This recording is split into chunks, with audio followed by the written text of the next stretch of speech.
cohabitation douce. Il y aura pas de coalition douce, ça va éclater. Ça va éclater. Oui Ousmane Sonko dafa ne woon le 8 novembre moom moo nekkoon le meeting de clarification. mujjul nekk le meeting de clarification parce que après ay tànk jàmm dox na ci ba situation bi xaw a revenir à la normale. Même quand les choses ont éclaté après le 8 novembre maanaam cette fameuse lettre de Diomaye qui confie à Mimi Touré la coalition Diomaye président. mujjul nekk le meeting de clarification samedi bii. mooy nekk l'assemblée générale de clarification. mooy bu coalition Diomaye. voilà à partir de ce 7 mars kenn dootul ngarale jeu bi day leer nañ. Bassirou Diomaye va prendre part à l'assemblée générale au King Fahd Palace. ñoom structuré nañ li nga xam ne moom mooy la coalition Diomaye président. Il y a des nominations, il y a des gens qui sont portés à des postes politiques. Bassirou Diomaye dem présider assemblée générale bi ça veut dire que il continue à bénir tout ce que fait Aminata Touré. te jour boobu ci prise de parole yi ci ni mbir mi di tëddee jour boobu lay leer ne Ousmane Sonko sera le candidat de Pastef pour 2029. Bassirou Diomaye Faye sera le candidat de la coalition Diomaye président pour 2029 c'est-à-dire samedi lépp day leer samedi ngarale dootul am.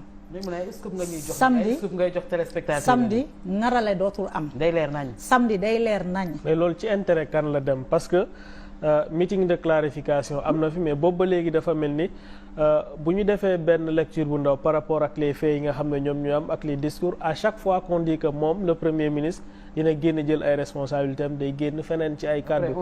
Est-ce que moom newul ci logique u ragal peut-être une signature du président de la République. samedi mbir mi day leer nañ samedi dina leer ci boppu sénégalais yi ne Ousmane Sonko sera le candidat de Pastef. Bassirou Diomaye Faye sera le candidat de la coalition Diomaye président. loolu lu jaxase réew mi samedi nit ñi dinañ commencer positionner wu mu leer les alliés de Pastef dans le gouvernement dinañu commencer war a jël position ndax dañuy ànd ak Pastef wala ndax dañuy dem bokk ci li nga xam ne moom mooy la coalition Diomaye am na alliés yoo xam ne leeral nañu seen taxawaay. ci biir ku mel ni maître Tine ku mel ni Serigne Gueye Diop. am na alliés yoo xam ne ba tey leeralaguñ seen taxawaay à partir de samedi ils devront prendre une décision les ministres les DG les PCA à partir de samedi ba fi ñu jëm ils devront prendre une décision c'est-à-dire aller avec Diomaye ou aller avec Ousmane Sonko. La coalition Diomaye président ña nga xam ne ñoom ñoo fa nekk daañu commencer accélérer li nga xam ne moom mooy les activités ils vont tenir beaucoup d'activités ils vont se structurer ils vont commencer à se lancer ils vont se mobiliser autour de leur président et puis ils vont commencer à se préparer et ça va aussi nous mener à un remaniement boo xam ne dina gën a leeral carte gi c'est-à-dire à partir de samedi entre Ousmane Sonko et Bassirou Diomaye Faye rien ne sera plus comme avant. Maintenant suñu génne parce que Ousmane Sonko tàmbali na changer discours avant Ousmane Sonko dafa newoon na ko Diomaye dàq bu fekkee ne moom doyu ko. Diomaye mu ne moom du ko dàq parce que moom du traître ñu nekk ci jeu boo xam ne jeu bu très trouble nga xam ne parfois sax les observateurs et les analystes politiques se trompent.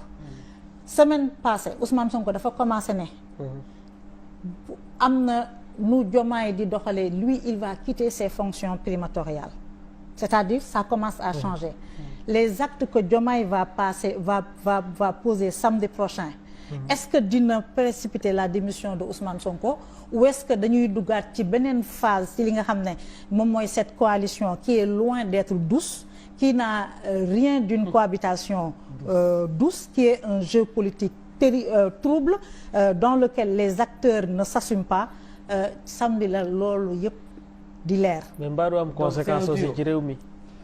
duel lay doon quoi. ce n'est plus un duo dualité la mujjee na. dañuy génn sax ci dualité. waaw nekk duo la ñu jógee. ñu dem duel. ñu dem dualité dem duel dañuy génn ci loolu yëpp ragal naa une élection présidentielle en 2029 Ousmane Sonko ak Bassirou Diomaye Faye ku nekk porter les couleurs de ta coalition. Si toutefois la candidature de Ousmane Sonko passe. waaw si la candidature de Ousmane Sonko passe pour 2029. si la candidature de Ousmane Sonko passe pour 2029 waaye ragal naa ne ils se feront face. Et ça peut se jouer même entre les deux.